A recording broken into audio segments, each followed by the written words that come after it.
बिस्मिल्लाहिर्रहमानिर्रहीम। अस्सलाम वालेकुम स्टूडेंट्स। आज हम कंपाउंड्स के केमिकल फार्मूलाज बनाएंगे। इससे पहले मैं आपको बता चुकी हूँ कि जिस तरह से हमने एलिमेंट्स को उनके नामों की जगह पर सिंबल से इंडिकेट किया था, ठीक है, एब्रीवेटेड फॉर्म में। और उसके बाद हमने वैलेंसी वाले टॉपिक में पढ़ा था कि गेन और लॉज ऑफ इलेक्ट्रॉन से या नंबर ऑफ बॉन्ड्स वो जितने बनाते हैं उस हिसाब से उनकी वैलेंसी होती है 1 या 2 और सो ऑन, ठीक है। तो ये सबसे पहले मैंने कुछ एलिमेंट्स को उनके सिंबल के साथ वैलेंसीज के साथ यहाँ लिख लिए।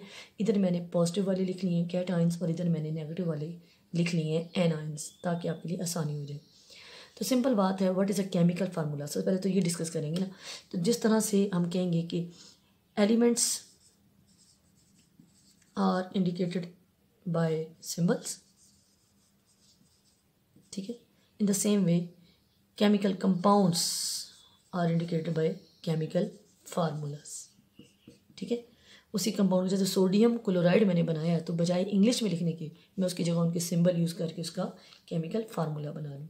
तो सिंपल बात, व्हाट इज़ केमिकल फार्मूला, तो आपने बताना है the chemical compounds are written in the form of abbreviations, this is called chemical formula, ठीक है जी। ये तो एक सिंपल सी बेसिक बात थी, वो क्लियर होगी। अब एक सिंपल फार्मूला बनाते हैं। सबसे पहले सपोज मैंने आपसे कहा बनाएं आप सोडियम क्लोराइड, तो अब सबसे पहले हम इंग्लिश में एज सच इसका पूरा नाम लिखेंगे, सोडियम क्लोराइड, ठीक है। नाम ऐसे लिखेंगे जैसे पता जैसे मैंने बोला है कैटाइन पहले लिखेंगे और एनाइन बाद में लिखेंगे। उसके बाद फर्स्ट स्टेप बाय स्टेप हम इसको सीखेंगे how to write the chemical formula. सबसे पहले हमने नाम पढ़ा सोडियम क्लोराइड। हमारे जहन में सोडियम का सिंबल और उसकी वैलेंसी होनी चाहिए। सबसे पहले हम लिखेंगे सोडियम का सिंबल, दोनों का सिंबल लिखेंगे, सोडियम का भी सिंबल लिख दिया और क्लोराइड का सिंबल Cl लिख दिया अलॉन्ग विद देयर वैलेंसीज। दूसरे नंबर पे इनके टॉप पर उनकी वैलेंसी मेंशन कर देंगे, ठीक है। ये हमारे 2 स्टेप हो गए। पहले स्टेप में हमने क्या किया कि दोनों के सिंबल को साइड बाय साइड लिख लिया साथ साथ। दूसरे स्टेप में हमने उनकी वैलेंसी उनके ऊपर मेंशन कर दी। तीसरे स्टेप में हमने क्या करना है बच्चे कि इनकी जो वैलेंसीज है ना, इनको हमने लोअर राइट कॉर्नर पर लाना है और क्रॉस एक्सचेंज मेथड से, यानी ये इसके नीचे आ जाएगा और ये इसके नीचे आ जाएगा, ठीक है। यानी हम ऐसे लिख देंगे सोडियम क्लोराइड, इसका 1 इसके नीचे और इसका 1 प्लस माइनस को छोड़ देना ऊपर, क्योंकि यहाँ पर ये पॉजिटिव नेगेटिव जस्ट ये शो कर रहे हैं कि सोडियम इलेक्ट्रॉन दिया है और क्लोरीन इलेक्ट्रॉन लिया है, ठीक है। कि मैथ वाला प्लस माइनस नहीं है, इसको वहीं पे छोड़ देना। हम 1 नीचे ले आए, लेकिन अब आपको पता है 1 का मतलब है एक दफ़ा सोडियम, तो एक दफ़ा सोडियम तो नज़र आ रही है, इसलिए हम ये 1 नहीं लिखेंगे क्योंकि ये सेम है, 1 सेम है ना, ये ऊपर ही ऑफ सेट हो जाएंगे। तो तीसरा स्टेप हुआ हमारा चौथा। तीसरे स्टेप में तो हम इनकी वैलेंसीज नीचे लेके आए ना राइट कॉर्नर पर। चौथे स्टेप में हम इनकी वैलेंसीज जो है जो सेम होगी वो ऊपर ही हमने कैंसिल आउट कर देंगे, ऑफ सेट कर देंगे, और अगर इक्वल नहीं है तो फिर हम इनको नीचे लिखेंगे। ये तो इक्वल था, सोडियम क्लोराइड बन गया। अब एक और एग्जांपल लेते हैं जिसमें अनइक्वल हो, ठीक है। इधर से उठा लेते हैं सोडियम और ऑक्साइड उठा लेते हैं, हमारी मर्जी, हम जो मर्जी बनाएं। आप बेशुमार फार्मूले बना सकते हैं। सोडियम ऑक्साइड, अब मैं पूरा नहीं लिखती टाइम ताकि हमारे पास हो प्रैक्टिस करने का। सबसे पहले उसी तरह से मैंने इनके सिंबल्स लिखे और ऊपर उनकी वैलेंसीज लिखी। ऑक्साइड की मुझे पता है O2- होती है, ठीक है। इसके बाद दूसरा स्टेप क्या था हमारा, ये पहले 2 स्टेप थे ना, साइड बाय साइड सिंबल लिखे, नंबर 2 उनके ऊपर हमने उनकी वैलेंसीज लिखी। थर्ड स्टेप में इनको राइट कॉर्नर पर लाए, लोअर राइट कॉर्नर पे, अगर ये इक्वल है तो काट दिए, कट के ऊपर ना, अब ये इक्वल नहीं है, अनइक्वल है, इसलिए हम इनको नीचे ले आएंगे। तो हम ऐसे लिखेंगे सोडियम के नीचे इसका 2 आ जाएगा, प्लस माइनस नहीं लेके आने साथ, और ऑक्सीजन के नीचे 1 आ जाएगा। और 1 आपको पता है लिखते नहीं है, 1 का मतलब ये एक ही है, तो ये सोडियम ऑक्साइड बन गया, ठीक है। तो इस तरह से हम अभी एक और प्रैक्टिस करते हैं। हम केमिकल फार्मूला बनाना बहुत आसान है बच्चे, अब बेशुमार, अब आप केमिस्ट बन चुके हैं, आपके लिए केमिस्ट्री नहीं है, आप बेशुमार केमिकल फार्मूलाज बना सकते हैं। अब एक और कोई थोड़ा मुश्किल ले लेते हैं, जैसे फॉर एग्जांपल कैल्शियम ले लेते हैं यहाँ से, और क्लोराइड ले लेते हैं। क्लोराइड बना लिए, अभी तक नहीं बनाया, चले बनाते हैं। कैल्शियम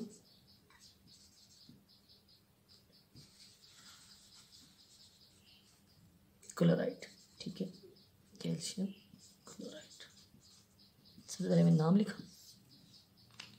दूसरा स्टेप, सबसे पहले इनको सिंबल्स लिखने, कैल्शियम क्लोराइड, फिर उनके ऊपर यस उनकी हम उनकी वैलेंसियाँ लिख दी। उसके बाद इनको लोअर राइट कॉर्नर पे ले। अब कैल्शियम के नीचे 1 तो लिखते नहीं, क्लोरीन के नीचे हम लिखना है 2, कैल्शियम क्लोराइड बन गया। क्लियर हो गया? इस तरह से हम इनके सिंपल फार्मूले बनाते जा रहे हैं। लेकिन अभी एक और केस भी आ रहा है हमारे पास। सपोज ये तो सिंपल एनाइन और केटाइन थे ना।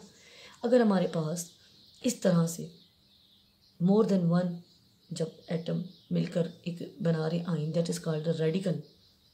तो जिसमें 1 और मोर देन 1 जो है वो यानी कि 2 और मोर देन 2 एटम्स हों तो इसको हम रेडिकल कहते हैं। उसके ऊपर ये जो चार्ज है ना सल्फेट के ऊपर, ये -2 जो उसका वैलेंसी है ये दोनों का है। SO4 का, SO4 पूरे का ही, ठीक है। इसको SO4 को कहते हैं सल्फेट। तो सल्फेट की वैलेंसी है -2। इस तरह फॉस्फेट की वैलेंसी है -3। ये जो -3 है ये सिर्फ ऑक्सीजन का नहीं है, पूरे का, ठीक है। ये बनने के बाद इसके ऊपर चार्ज आया। अब इस तरह के एग्जांपल देखते हैं। सपोज क्या बनाए हम, कैल्शियम फॉस्फेट बना लें। चलिए कैल्शियम फॉस्फेट बना लेते हैं। कैल्शियम फॉस्फेट, तरीका वही है सेम। पहले आप सिंबल लिखेंगे, ठीक है। फॉस्फेट का सिंबल यही है ना, PO4।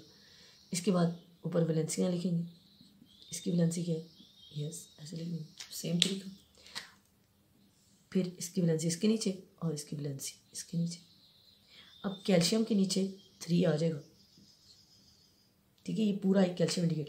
लेकिन फॉस्फेट में 2 एलिमेंट हैं, एक फॉस्फोरस भी है और एक ऑक्सीजन भी है। और ये जो 2 है ना ये इन दोनों का है। अगर मैं सिंपल 2 लिख देती हूँ वो तो फिर 4 पहले ही लगा हुआ है, इसलिए यहाँ पर मैं ब्रैकेट्स लगाऊंगी PO4 और इसके बाहर लिखूंगी 2। क्लियर हो रही बात? तो यहाँ पर हम पैरेंथेसिस लगा देंगे और इस तरह से हम इसके बाहर 2 लिखेंगे। ये हो गया कैल्शियम फॉस्फेट। अब यहाँ पर आप कहेंगे कि ये भी तो 2 है, क्वेश्चन अराइज हो सकता है ना। लेकिन बेटा जी देखें, C कैपिटल है और A स्मॉल है। ये सिर्फ एक चीज़ को इंडिकेट कर रहा है, कैल्शियम। लेकिन यहाँ पर P भी कैपिटल है, O भी कैपिटल है। P इंडिकेट कर रहा है फॉस्फोरस को और O इंडिकेट कर रहा है ऑक्सीजन को। इसलिए ये 2 एलिमेंट्स हैं और ये एक एलिमेंट। एक एलिमेंट होता तो उसके नीचे लिख देते, लेकिन 2 हैं तो हमें इन दोनों की प्रॉपर्टी को शो करना है, इसलिए हम कहेंगे ये 2 इन दोनों का है, कैल्शियम फॉस्फेट, ठीक है। इसी तरह से हम फॉस्फेट की जगह सल्फेट लगाते तब भी यही केस होता, ठीक है। क्लियर हो गया? अब आपने कुछ फार्मूलास की खुद प्रैक्टिस करनी है और बनाने मैं आपको नाम लिखवा रही हूँ और आपने इसकी खुद से असाइनमेंट बनानी और फिर खुद से इसको चेक भी करना है, ठीक है। जैसे फॉर एग्जांपल हमेशा एक इधर से लें एक उधर से लें। मैं यहाँ से पोटाशियम ले लेती हूँ। एक आपने फार्मूला बनाना है पोटाशियम ब्रोमाइड, क्योंकि अभी तक हमने ब्रोमाइड को नहीं बनाया। ब्रोमीन को ही ब्रोमाइड जब वो बन जाता है ना उसको कहते हैं। फिर आप बनाएं पोटाशियम सल्फेट बना लें, ठीक है। ये 1-2 आपने बनाने में प्रैक्टिस करनी। फिर आप बना लें कैल्शियम सल्फेट बना लें, ठीक है। और आखिरी बना लें एक इजी सा सोडियम ब्रोमाइड बना लें, ठीक है। इस तरह से ये जो वैलेंसी मैंने तो चंद एक लिखी है ना, आपकी बुक पर पूरा टेबल दिया हुआ है, आप वो तमाम वैलेंसीज याद करें। आपके मैं बुक पे आपको मैं पेज नंबर बता देती हूँ। आई थिंक ये पेज नंबर है आपका 7, ठीक है। बुक पर पेज नंबर 7 पर आपकी जो वैलेंसीज दी हुई है वो सब की सब आप याद करें और इस तरह से उनको फार्मूला बनाने की प्रैक्टिस करेंगे, ठीक है। अब बात साथ ही इसके फार्मूले की ना सिग्निफिकेंस से कर लेते हैं कि हमने ये फार्मूला बनाया क्यों, हमें इसका क्या फ़ायदा है, या हम क्यों केमिकल जो कंपाउंड्स हैं फार्मूला के फॉर्म में लिखते हैं। तो ज़रा गौर करें बेटा जी, अगर मैं इंग्लिश में यूँ लिखती हूँ ना potassium bromide, it will take a lot of time, ठीक है। कन्वीनियंट भी नहीं होगा, मुझे स्पेलिंग इतने लंबे चौड़े लिखने पड़ेंगे। और इसके बजाय अगर मैं डायरेक्ट फार्मूला लिख दूँ KBr पोटाशियम ब्रोमाइड, ये होता है ना। अब मैं आप बता देती हूँ आपको, कोई बात नहीं। तो ये लिखने में ज़्यादा टाइम नहीं लगा मुझे, ठीक है। तो सबसे पहली बात कि ये जो फार्मूला होता है ना केमिकल फार्मूला, ये रिप्रेजेंट करता है नेम ऑफ द सब्सटेंस। ये नाम को ज़ाहिर कर रहा है ना, नेम ऑफ द सब्सटेंस को ये रिप्रेजेंट करता है। दूसरी बात ये भी बताता है कि 1 मोल में, चले मैं इसको बल्कि रेज करके फिर से आपको क्लियर करती हूँ। सिग्निफिकेंस हम ज़रा अच्छे से डिस्कस कर लेते हैं, ठीक है। अब हम बात करेंगे सिग्निफिकेंस की। सिग्निफिकेंस आपको क्लियर है कि क्या मतलब होता है, मतलब इसका क्या फ़ायदा है, हम क्यों फार्मूलाज लिख रहे हैं। सपोज अभी मैंने बताया आपको मैंने एक सिंपल सी एग्जांपल ली थी, पोटाशियम ब्रोमाइड की लेती हूँ मैं। यहाँ पर भी ये पोटाशियम ब्रोमाइड मैंने पूरा लिख दिया, KBr उसका फार्मूला है। सबसे पहला सिग्निफिकेंस मैंने आपको बताया ये है कि ये फार्मूला इस केमिकल कंपाउंड के नाम को जाहिर कर रहा है, KBr, ठीक है। दूसरी बात ये भी रिप्रेजेंट कर रहा है कि एक मोल पोटाशियम ब्रोमाइड में क्या कुछ है, एक पोटाशियम और एक ब्रोमाइड है, ठीक है। जैसे अब कैल्शियम क्लोराइड में CaCl2 है, तो एक मोल ये जाहिर कर रहा है कि एक कैल्शियम और 2 क्लोरीन लगी हुई है ना। तो इस तरह से एक फार्मूला ये भी बताएगा कि एक मोल, ये एक है ना, शुरू में तो मैंने कुछ नहीं लिखा, ये पूरा पोटाशियम ब्रोमाइड कितने, एक, कैल्शियम क्लोराइड कितने, एक। अगर मैं यहाँ 2 लिखूँगी तो ये 2 बनेंगे, इसके साथ 3 लिखूँगी तो ये 3 हो जाएंगे, ठीक है। इनके नंबर ऑफ मोल जो ना इनके शुरू में लिखे जाते हैं, ये तो उनके नंबर ऑफ एटम्स है, ठीक है, ये बने हुए ना, ये नंबर ऑफ एटम्स है। अब एक मोल में पोटाशियम ब्रोमाइड में एक ही पोटाशियम है और एक ही ब्रोमाइड है, लेकिन एक मोल ऑफ कैल्शियम क्लोराइड में एक कैल्शियम है और 2 क्लोरीन, ठीक है, क्लोरीन 2 है। तो ये एक मोल में नंबर ऑफ जो हमारे एटम्स है वो भी इंडिकेट करते हैं। नंबर 3, असल में ये एक मालिक्यूल का फार्मूला यूनिट होता है कंपाउंड का, यानी कंपाउंड को रिप्रेजेंट कर रहा है, ठीक है। इनफैक्ट इट इज़ 1 मालिक्यूल और फार्मूला यूनिट है ऑफ द होल कंपाउंड का, एक मालिक्यूल जाहिर कर रहा है। इस तरह से बेशुमार हो सकते हैं। नंबर नेक्स्ट, इससे हमें इसके मैथ कैलकुलेट करने में भी हेल्प मिल सकती है। समझ आ रही है ना, सिंपल सी बात है। जैसे हमारे पास है सोडियम क्लोराइड, ठीक है, सोडियम क्लोराइड का मुझे मैथ कैलकुलेट करना है, तो मैं सोडियम एक है ना 23, क्लोरीन होता है 58.5, सॉरी 35. तो कुल मिला के कितना हो गया 58.5 AMU, इसका मैथ आ गया। इसका मतलब अगर मुझे फार्मूला पता हो तो मैं उस कंपाउंड का जो मैथ है, मॉलिक्यूलर मैथ, वो भी कैलकुलेट कर सकती हूँ, चाहे मैं AMU में लूँ चाहे मैं ग्राम्स में लूँ, ठीक है। तो इस तरह से हमें इसके बारे में बहुत सारी इन्फॉर्मेशन मिल सकती हैं, और all these information are called significance of the chemical formula. आज के लिए इतनी काफ़ी है। Thank you so much.